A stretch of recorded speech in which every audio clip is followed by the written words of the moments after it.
This is some bull. And I'm going to tell you why. I'm going to say that while in the same breath conceding and acknowledging that Shedeur Sanders is not blameless here. Primetime Deion Sanders is not blameless here. The sports world is exploding over the Shedeur Sanders draft, right? Was it a setup? Was it fair? My man Stephen A. Smith giving his opinion on it, and he's fired up. But I believe him and the rest of the world is missing the big picture. And so we're going to dive into it. I'm going to react to what he had to say. And I'm going to be honest, some of y'all may not agree with my opinion, but it needs to be said. Hey, can I tell you about Jesus, the one who died for our sins, that Jesus, and all I know is that there's something about Jesus. So every day I'll be praying out to Jesus because I love him. Can I tell you about Jesus, the one who died for our sins, that Jesus? All I know is that there's something about Jesus. So every day I'll be praying out to Jesus because I love the Lord. Look, I'm Rico Lane, and I'm here to break down this whole Shedeur Sanders situation. Now, I'm going to be real. I don't live and breathe NFL. You know, I don't really know all his stats, and I haven't been following him, but that's not even what this post's about. I'm not going to even debate his talent or where he should have been drafted at, right? But there is a bigger thing at play here, right? There's a bigger picture at play here. And it's a lesson that I feel like we all need to hear. It's a lesson on humility. It's a lesson on gratitude. It's a lesson on emotional intelligence. And yes, because I'm a Christian, I'm going to come at it from a Christian perspective. Matter of fact, Proverbs 16 verse 18 says, pride goes before destruction and haughtiness before the fall. And I feel like we need to write that down and we need to remember it because that's a principle that we need to live by. You see, Stephen A. Smith, right? He's bringing the heat. He's very passionate, and I actually admire him for that. And I admire the fact that he's taking up for his friend Deion and his son or whatever. But whether you're a superstar athlete, whether you're working a 9-to-5 job, pride can mess you up. And it's about having emotional intelligence, right? And it's about how you carry yourself. And it's about whether or not that if you want to be a part of an organization, can you get in line with that organization rules, missions, values, and expectations. Now, my man Deion Sanders, whether you love him or hate him, he is a force. And matter of fact, before I even get to that, I want to make this clear. This is not about Deion. It's not about Shedeur. And it's not even really about Stephen A. Smith. I'm not attacking anybody. I'm just giving my thoughts on humility and emotional intelligence, right? Because we often do things, act a certain way, and then when we have to deal with those consequences, we want to blame it on other factors, right? But getting back to Deion, right, whether you love him or hate him, he is a force. But even him and his son, they're not exempt from these principles. In fact, sometimes, right, when you're at the top, the fall can hurt the most, and it can be the most embarrassing. So you got to stay humble, right? There are many gifts and blessings and things that we already have. And no matter how talented we are, no matter how high we go, there's always somebody who's over us that you may end up having an answer to, that may end up humbling you. So first and foremost, I want y'all to check out what Stephen A. Smith said, and then I'm going to be sharing my thoughts. If you're the National Football League, okay, clearly it's not about talent anymore. It's about something else. And I'm going to tell you, I spent a large amount of the last 24 hours thinking about nothing more than I was thinking about collusion. Because how in the hell does 32 teams in the National Football League pass on a quarterback that was universally recognized one of the top 3 quarterbacks in the country entering this draft, and 32 teams passed on him, not once, not twice, not 3 times, but 4 different times they passed on him? How the hell does that happen? 4 rounds. It doesn't happen to a quarterback. We've never seen anything like this before. We've seen guys drop because of injuries. We've seen guys drop because of off-field issues, but we've never seen a quarterback projected to be a top 20 pick, universally recognized one of the top 3 quarterbacks in the draft, projected to be a first rounder, in all likelihood a safe bet of a late first rounder, and drop literally to the 5th round. We haven't seen anything like that. Shedeur Sanders with the watch. Shedeur Sanders with his bravado. Shedeur Sanders with this supposed arrogance or whatever. He still balled. He still threw for over 4,100 yards, still threw for 37 touchdowns, still threw for just 10 interceptions, still proved himself to be one of the better quarterbacks in football. Tremendous pause, pocket presence, accuracy, throwing the football. Didn't have great wheels, doesn't have great athleticism, but the brother can play. I certainly never heard of no Dylan Gabriel or Tyler Shock. What the hell is that? I didn't hear about them. So how is Shedeur Sanders going behind them? I'll tell you how. It's collusion. So in other words, you're willing to collectively send that kind of message, and don't act like it wasn't a collective effort. For all we know, teams collectively, meaning owners, had come to the conclusion nobody's going to touch them in the first 4 rounds. All right, now that the round 5 is here, our message has been sent, so y'all could go about the business of sort of lifting the embargo, for lack of a better phraseology. I don't know what the hell happened. All I know is this: it's freaking unfair. It ain't right. All right, so let's start off by saying the NFL is not a charity, man. It is a cold, hard business. And sometimes talent does take a backseat to the bottom line. That is just the truth, right? And a lot of folks out here crying foul. They're saying it's unfair. But let's be real, right? The owners, they invest in millions of dollars, and they want a return on their investment. And they want somebody who fit the team, who matches their brand, who's going to be easily get along with. And some may say even people that they can control. But if somebody's going to pay you millions of dollars, they want to have a say-so in certain things. That's just the truth. If you don't like it, man, you just got to be a part of another organization, right? And so Stephen A. Smith, he argues that it's not about talent no more, and I personally disagree. I feel like the talent gets you in the door, but your attitude is what keeps you there, right? IQ gets you the job, but EQ keeps you the job. And see, the Bible backs this up as well. Proverbs 22, verse 29. Do you see any truly competent workers? They will serve kings rather than working for ordinary people. Competence and character. That is the winning combo. That's what it takes. You got to have both. You know, you can't have one without the other. Now, sometimes your talent can get you there, but then it'll end up shutting some doors if you're being too prideful, right? So whether you're on a football field or whether you're in a boardroom, emotional intelligence, it matters. And it's a non-negotiable, period. So then Stephen A. Smith, he shared his views on Dillon Gabriel, right? Getting drafted before Shedeur by the Browns. And honestly, I really don't agree with what he said here. Check it out. But the kid doesn't get in any trouble. He can ball. And he's healthy. And there were numerous teams from Cleveland to New York to New Orleans to Pittsburgh to LA and various other places who needed quarterbacks. And you're going to tell me you don't take this kid until the 5th round? You're going to tell me that you're going to take a Dillon Gabriel and a Tyler Shook before him? You're going to tell me that? But we want to pride ourselves on being a league of merit? To the National Football League. I'm not talking about Roger Goodell in the league office, to the owners. Do you have any idea how bad you look? Do you understand that you've given credence to arguments against you involving collusion and stuff like that, more so than ever before? Do you realize what you've done? Real talk, man. I feel like you should never disrespect somebody else's journey, right? You don't know what they went through to get there. I personally never heard of the brother. Like I said, I'm not an NFL fan like that. You know, I watch the Falcons. I watch my team. But me personally, I'm more of a Georgia Bulldog. Anybody know me know that I'm a Georgia Bulldog fan. So that's typically who gets my attention, right? But you can't knock somebody else's grind like that. It's not right. You know, that brother scratched and clawed to get to where he is. And then now he's going to have to compete for that position, right? And to be honest, I hope he does well. I hope he compete, and I hope Shedeur do well. I hope both of them have a prosperous career. But to just say because you just don't know this person and then, because you're trying to have the back of Shedeur is not right. And then, honestly, it's unfair. And all this attention and drama is taking a shine off of what this brother went through. Man, James chapter 4, verse 6 says, God oppose the proud, but give grace to the humble. You got to remember, humility is key. There are millions of young men who dream of getting drafted, right? Even if you never heard of them, man, you got to respect that grind, right? There's millions of people who get it and a lot of them won't get it. There's so many people. As a matter of fact, for him to be drafted at the place that he did get drafted shows that the brother got talent. For him to make it to the NFL at all shows that he got talent, because there are thousands upon thousands upon thousands of athletes who will never even get that opportunity. And so I don't think it's right to throw shade at this man's lifetime achievement, to be honest, right? And then before we get too caught up in the drama, I want to give a little bit of perspective, right? We're like, okay, Shedeur, he should have never got dropped down to the 5th, right?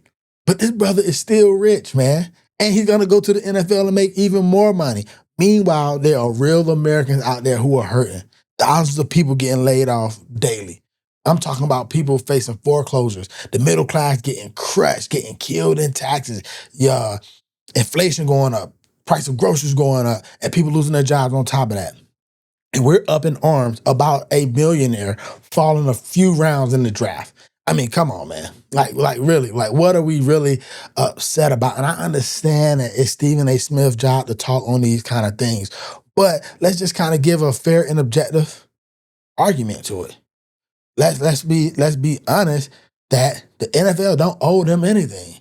And in reality, he's actually still pretty blessed and continuing to be blessed. The reality is that this brother is rich. He comes from a wealthy family. He comes from a talented family. He comes from a privileged family. And guess what? He's going on to be in the NFL, 5th round or not, to make even more money. Meanwhile, there's some ordinary people out there who are struggling.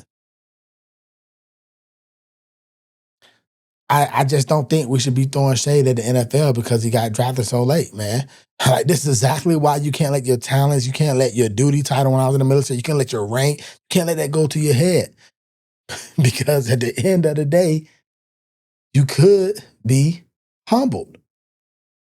The Bible speaks to this too. It says, don't sit in a seat of honor. Don't sit in a seat of honor. Why? Because you will be embarrassed when somebody moves you back. Sit in the back seat and allow them to move you up. And so, if you just come up with a mentality of gratefulness, humility, then you will often get put in that place of honor. A couple teams that I won't allow him to play for. This is my profession. I know what's behind the curtain. We ain't got to get back there for me to understand what's not prominent for my son. I'm not doing it. And if he doesn't listen to you? Who? No, you must mean owners. If you ain't trying to change the franchise or the coach, don't get me. So you should know history repeats itself over and over and over. And I've done it over and over and over. So it should be no question why an NFL franchise should pick me. You think I'm worried about what critics say or what people got to say? You know who my dad is? They hated on him too. So it's like, it's almost normal. Without people hating, it's not normal for us. So we like diversity. We like everything that comes with the name. That's why we are who we are. Ultimately, we got to get to Shedeur Sanders himself. Because I spoke to some executives, giving me some background, because they didn't like some of the things that they were seeing. And when they talked about it, they said stuff like him sending out tweets tagged with #legendary.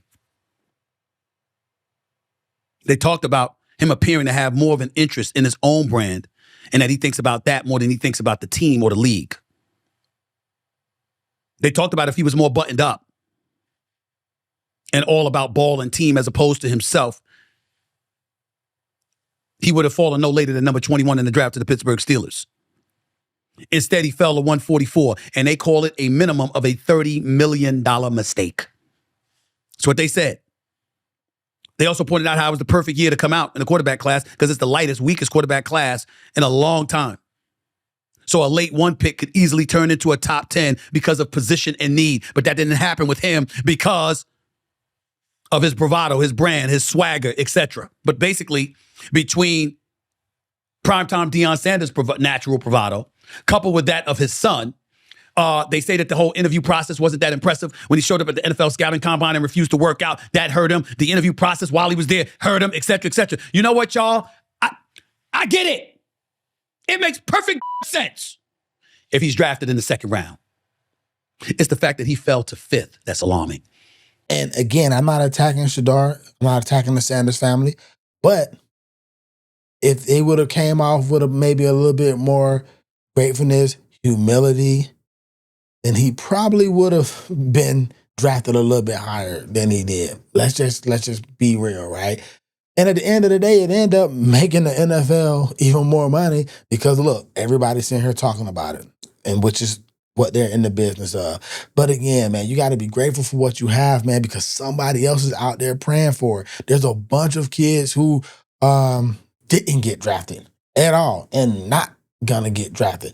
But I'm going to get out my high horse on that one, right? I want to get to the heart of it. I think this whole situation is a message, not just to the Sanders family, not just to Deion and Shedeur, right? It's a message. It's a message about control and understanding the constraints of organizations, right? And We may have an opinion of what's going on in the owner's mind. Matter of fact, Stephen A. Smith was pretty clear on his opinion. Because, ladies and gentlemen, as times change, they remain the same. Young kid, privileged to be raised by a father who's universally recognized as one of the greatest athletes the world has ever seen, and a champion, by the way. He's still black. We don't like his brashness. We don't like his absence of humility. We got to teach him a lesson because we got to make sure he understands under all circumstances, we still run this. We're the bosses, and we can put our foot on your neck any time we want to. That's what happened to Shedeur Sanders and Deion Sanders over the last few days, spanning 5 rounds and 143 picks. That's what happened. It was a check hook. Stay in your lane. Know your position. This is the National Football League. You ain't running a thing this way. You will be humble. You will conduct yourself with humility. Nothing is given to you. Everything is earned. And even then, we'll decide whether we want to give it to you or not. That's how they treated Shedeur Sanders. And I find it very, very difficult to believe that the people who would do that would feel the need to have the energy to do this to a kid straight out of college. That kind of energy, that kind of message, that insatiable appetite to send and cement that kind of imprint on this young man has to be, at least to some degree, about his father. But it is entirely plausible that the owners were like, who in the world do Deion Sanders think he is? And they're in their right to do so, whether you like it or not, because it's their business, their money. They got to take the risk. They got to make the decisions. And if they don't want to deal with a certain kind of person, then you got to get on board with that. Just like any other job, right? Any other job. I joined the military at the age of 19. I had my own values. I had my own ways of doing things. I had my own thoughts. But guess what? If I wanted to be a part of the Air Force organization, I had to get in line with what they had to say. And if I didn't get in line with what they had to say, then they wouldn't let me in. And Stephen A. Smith is right. The NFL owners are powerful and they do want to be in control. And sometimes when you got somebody who's a force like Deion Sanders come in with a big personality, they get a little bit of pushback. And then people want to holler and say it's because of race. And it may even be because of race. But if it is because of race, then why would you even want to be a part of an organization that don't want you there? Right? If you're going to be cocky and boastful and you earn the right to do that, cool. If that's the route you want to go. But at the same time, you can't be on the flip side and say that it's racism or people treating you wrong because you don't want to be a part of that. Because in reality, if I own the business and you come in trying to get a job at my business and you being arrogant and cocky and I feel like I can't train you and teach you and you won't listen to me or you want things to go your way, then I'll do the same thing. I won't want to deal with you either. So the real takeaway here, whether you're dealing with the NFL or any other organization, you got to understand the power dynamics. You got to be smart. You got to have emotional intelligence. You got to be humble. And ultimately, you got to trust God to elevate you. And then even if God decides, hey, you're not going to go first round, you're going to go 5th round, be grateful. Because there's some jokers in other countries right now that wish they can even deal with half of what we have here. And the Bible reminds us that God opposes the proud and he gives grace to the humble. And then here's another thing I want to bring up. If you feel the system is being unfair, if you don't like the way the system is treating you, then build your own. Don't be a part of that organization, right? Matter of fact, Ice Cube did it, right? He created the Big Three League when the NBA was kind of treating certain players a certain kind of way, and that league is thriving.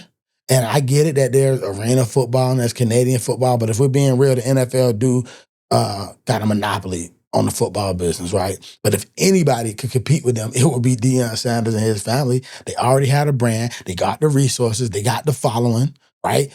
Millions of kids would love to come play with him. He know how to market. He know how to get people to rally around him. So really, if you feel like they're being racist and treating you wrong, don't complain about it.